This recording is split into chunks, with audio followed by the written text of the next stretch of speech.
Pourquoi diable Bob Zombie n'arrête-t-il pas de dire motherfucker? Est-il atteint du syndrome de Gilles de la Tourette, qui consiste à dire des gros mots comme tous les rappeurs? Non, c'est pas ça, Gerpère. Bob Zombie a été parfaire son anglais dans un club de supporters de foot anglais. Il croit que motherfucker est une forme de politesse. Je crois pas que les spectateurs de l'émission vont apprécier. Bon, il a qu'à se démerder.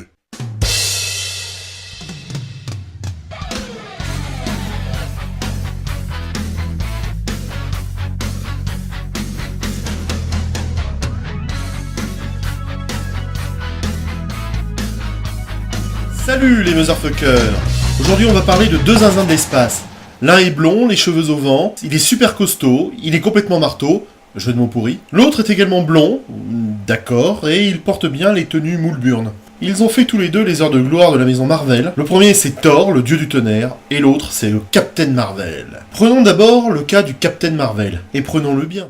Au départ, c'était un super-héros sans grand intérêt. Ce personnage a été créé par Stan Lee en 1967 afin de protéger les droits sur le nom de sa société d'édition. Mais certains auteurs vont ancrer à jamais le Captain Marvel dans les esprits par d'habiles et très inspirés procédés. Il ne faut pas confondre le Captain Marvel avec Shazam de DC Comics. Pourtant, ce dernier a été créé avant le Captain de Marvel. Vous vous suivez? Pour des raisons juridiques, le Captain de DC sera rebaptisé Shazam. Le Captain Marvel de Stan Lee est au départ un héros anodin. Il est capitaine dans l'armée impériale Kree, une race extraterrestre. Il est envoyé sur Terre pour espionner les avancées technologiques des humains. Mais Captain Marvel tombe amoureux de la Terre. Bah ouais, on le comprend avec tout ce qu'il y a de magnifique dans l'humain. Guerre, violence gratuite, convoitise, trahison, ignorance, stupidité. Oh, j'arrête. Il finit par se rebeller contre les autorités Kree. Ces dernières l'exilent dans la zone négative, d'où il sera sauvé par le jeune Rick Jones, une sorte de doublure contemporaine de Bucky dans Captain America. Ah, tiens. Viens là, mon mignon, viens là. En recouvrant sa liberté, il vivra des aventures assez traditionnelles. Mais ce qui va vraiment marquer les lecteurs sera le récit racontant sa mort. Réalisé par Jim Starlin, la mort du Captain Marvel en 1982 présente deux particularités. D'abord, un super-héros cosmique meurt d'un cancer. Le coup est violent pour les lecteurs habitués à voir le gentil super-héros s'en sortir. L'autre originalité tient dans le format nouveau pour l'époque qui est celui des graphic novels. Ce sont des albums de 64 pages, grand format, sans publicité. L'émotion humaine est mise en avant et non pas celle du surhomme. S'y ajoute une grande dose de pathos qui rendent à eux deux la mort du Captain Marvel un récit incontournable. Elle est bizarrement formulée ta phrase là. Je me demande si t'as pas fait une erreur grammaticale. Parce que la fin elle était pas terrible.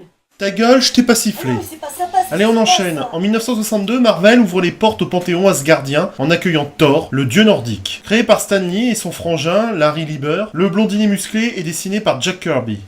Thor est le dieu du tonnerre dans la mythologie scandinave. Il défend le royaume d'Asgard, sorte de panthéon nordique, à l'aide de son marteau, Mjolnir, j'ai jamais su le dire. Après avoir mené bien des batailles pour le compte de son père Odin, voilà que notre grand blondinet se retrouve sans combat à mener. Putain, je me fais chier. Nous le savons, et pas seulement de Marseille, l'oisiveté est mère de tous les vices. Et forcément, ça ne rate pas. Thor devient arrogant. Son père le punit en lui ôtant ses pouvoirs et ses souvenirs avant de le bannir sur Terre. Thor, mon fils, tu me déçois. Tu ne connais plus la politesse, le respect, le sens des responsabilités et du travail. Saloperie de gosse, gâté pourri. Mais... Je suis Odin d'Asgore, cherche pas à ta tort. Ta connerie est exaspérante tout autant que ton bagage culturel trop réduit, et cela malgré les techniques aux pointes de l'éducation nationale. Purulent boutonneux, tu es mal poli, sans valeur. Tu n'assumes pas tes conneries. Tu es le pur produit de la société de consommation. Tu es dépourvu de prise de conscience. Et tu crois que tout est dû sans travailler. Eh, c'est bon, là, reste tranquille, papy. T'as craqué ou quoi? Tu es nul, inculte, creux et superficiel. Je te bannis. Eh, je crois ressentir une certaine animosité dans ton ton, cher papa. Je me trompe? Bravo papa, tu l'as bien eu ce petit bâtard. Ta gueule, toi, résidu de fausse couche, insignifiant dégénéré boursouflé d'inculture crasse. Toi aussi, je te conchis. Ah mais c'est pas gentil ça. Ta gueule, et commence pas à me prendre la tête, petit cornu, ou je te mets ma rafle comme l'autre blondine et bodybuildé. Dégagez. Le vieux, reste tranquille, t'as craqué ou quoi? Faut toujours qu'il regarde les bons programmes. Thor est donc exilé sur Terre et réincarné en un médecin handicapé appelé Donald Blake. Odin va le laisser dans ce triste état de médecin boiteux pendant des années. Puis, lorsqu'il estime que la punition est terminée, Odin place sur le chemin du médecin une canne enchantée. Donald frappe le morceau de bois sous le coup de la colère, un truc pas net, et il se transforme en Thor. Il peut alors regagner Asgard transformé par son expérience sur Terre.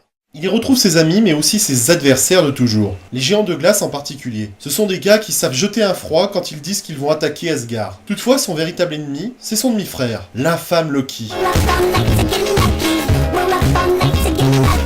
En revenant sur Terre, Thor rejoint les Vengeurs, où se trouvent déjà Iron Man, la Guêpe, Ant-Man, Hulk et Captain America. Le billet de train n'étant pas très cher, Thor va faire des allers-retours entre la Terre et Asgard selon le bon vouloir des scénaristes. Ces mêmes scénaristes vont même pousser le vice à faire naître une idylle entre Thor et Jane Foster, une jeune infirmière qui va passer son temps à jouer les potiches effrayées dans chacune des histoires. Non, c'est même pas vrai, espèce de bâtard. Non mais regardez ça, la potiche effrayée, non mais je le crois pas.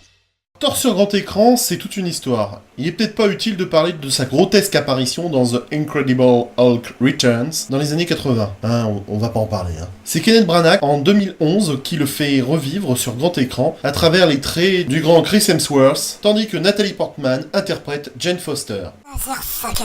Le film a été un succès critique et commercial, ce qui va permettre à Thor de revenir dans The Avenger en 2012, puis dans Thor 2 en 2013, puis il rebolote dans The Avenger, etc., etc. Voilà, c'est fini, on se quitte après ce rapide tour d'horizon sur Thor et Captain Marvel. Merci d'avoir subi jusqu'au bout cette émission, je vous dis à bientôt. Ah bah c'est déjà fini là? Oh, ça a été court quand même. Ouais, je trouve.